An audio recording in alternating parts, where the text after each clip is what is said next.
Qui êtes-vous et d'où venez-vous? Déborah, la responsable régionale des antennes Positive Planète pour les Hauts-de-France.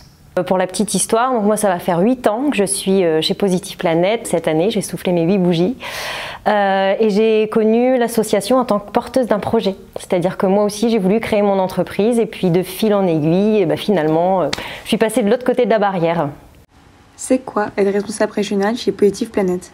Très bonne question. Qu'est-ce que c'est un responsable régional chez Positive Planète? C'est tout d'abord piloter toute sa région. C'est-à-dire que moi j'envisage mon métier comme faire en sorte que les équipes au quotidien soient correctement drivées et puis qu'on arrive à accompagner un maximum de porteurs de projets dans de bonnes conditions, que tout le monde reste motivé et qu'on arrive aussi à essaimer notre présence sur un territoire de manière sereine. Combien d'antennes y a-t-il dans la région des Hauts-de-France? Les antennes dans les Hauts-de-France, historiquement, la plus ancienne, c'est celle de Saint-Quentin qui est basée dans l'Aisne. On fête nos 10 ans cette année donc d'implantation. On est également dans le département de la Somme, à Amiens, avec une antenne également depuis 4 ans. Et depuis 4 ans aussi, une antenne à Roubaix. Donc ça fait 3 territoires dans les Hauts-de-France qui couvrent donc 3 départements. Et on a également 2 lieux de permanence.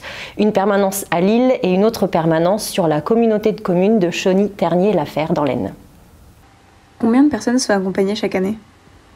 C'est 3 antennes et 2 lieux de permanence, on y est une fois tous les 15 jours. L'année dernière, on a accueilli quasiment 500 porteurs de projets et on a abouti à la création de 200 entreprises.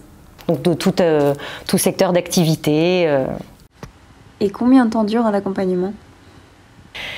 Ça peut durer 1 mois comme ça peut durer 12 mois. La durée moyenne c'est 3-4 mois d'accompagnement, c'est-à-dire à partir du moment où on accueille une personne avec juste l'idée jusqu'à l'immatriculation de son entreprise. Mais c'est vrai qu'on ne peut pas raisonner de manière générale, c'est-à-dire qu'on va avoir des projets qui vont être déjà avancés, où on va juste être le coup de pouce qui va permettre en fait au créateur de mener à bien son projet. Donc ça peut être 1 mois, 2 mois. Et puis il y a des projets qui vont plus se construire vraiment sur le long terme avec une recherche de local, une recherche de financement, peut-être des fois même complètement un revirement du projet parce que la situation personnelle du porteur fait que donc ça peut être 12 mois. Et on accompagne encore aujourd'hui des positiveurs ou positiveuses qu'on a accompagnés il y a 3-4 ans qui reviennent toujours nous voir pour des questions, de l'évolution de leur activité, des conseils. Et après le lancement, qu'est-ce qui se passe? En fait, on a un club d'entrepreneurs, donc notre communauté de positiveurs, comme on les appelle. Ce club de positiveurs a un but vraiment ultime, c'est de réseauter.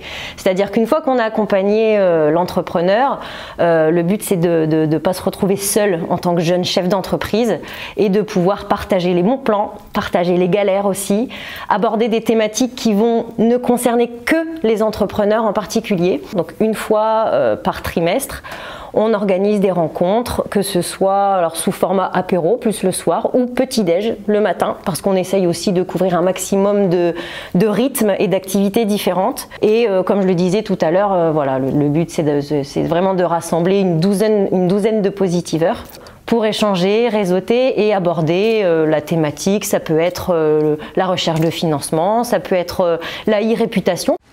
Et ceux qui ne s'immatriculent pas, que deviennent-ils?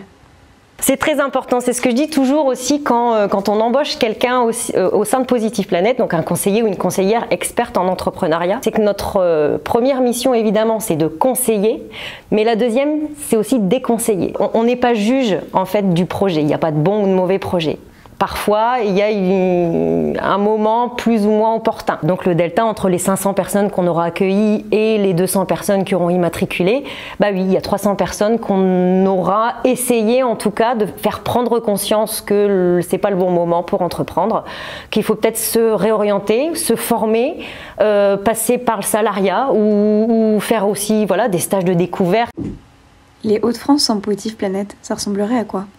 On n'est pas les seuls à accompagner des porteurs de projets de création d'entreprise, mais notre vraie force, en plus d'être installé au sein des quartiers populaires, c'est vraiment d'accompagner vraiment personnellement, enfin l'humain en fait qu'il y a derrière le projet. C'est-à-dire que pareil, on dit toujours à nos jeunes recrues, oui, tu vas accompagner des porteurs de projets, tu vas parler business avec eux, mais avant tout, il y a un homme et une femme derrière le projet. Il y a un vécu, il y a des compétences, et on arrive vraiment, je pense, à s'adapter aux personnes qu'on a en face de nous, en prenant en compte voilà, le vécu et l'expérience et aussi les attentes du porteur de projet qu'on a. Donc je pense qu'on a vraiment une réponse particulière à donner à un public qui se sent pas forcément légitime à devenir son propre patron demain. Et pour moi, Positive Planet est là pour leur dire, si, en fait, tu as les compétences et nous, on va t'aider pour le faire.